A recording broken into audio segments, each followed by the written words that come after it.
Drivin Ivan here with Lexus LS430 2004, 66,000 miles, and the owner is asking $14K. Now you're saying to yourself, wow, that's a lot of money. Let me know what you think of the price in the comments. But let me tell you, the experience of driving the Lexus LS430 is very, very smooth.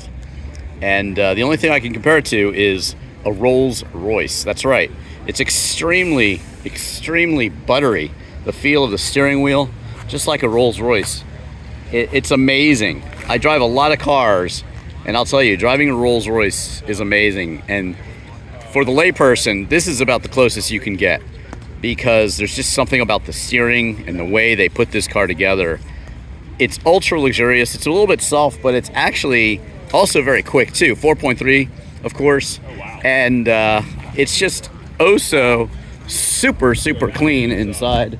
Let's check it out. And you can see the interior is very, very clean.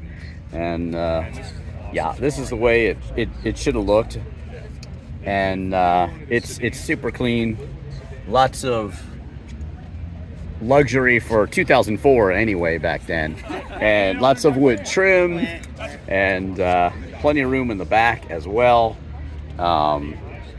So yeah, just listen to that door close. You know, they put a bunch of champagne glasses on the engine, and yeah, they ran the car, and then they didn't even fall down and shatter into pieces. You had a very, very cool commercial there showing you how smooth the engine is, and I think we might see the engine right now actually, so let's check it out.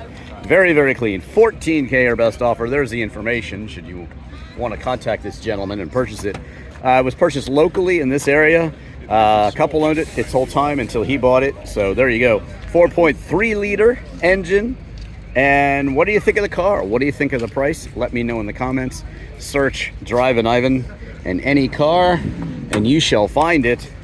And there you have it. In fact, they flew me off to review the Lexus LS when it was relaunched a little later. So check out that review, but just know that I think anybody who thinks they're worth anything should own a fine luxury automobile in their life. Maybe a V12. You know, but this one is good. This is the understated luxury car. It's for the person who doesn't want to be too flashy in a BMW, Mercedes, or Audi, but still wants all of the luxury and, you know, none of that ostentatiousness of owning those luxury brands. So there you go. Search Drivin Ivan in any car, including the Lexus LS, and you will find it. Let me know what you think in the comments of the $14,000 price and the 66,000 miles on this very original Lexus LS430. And again, thanks for watching. I'm Drivin Ivan.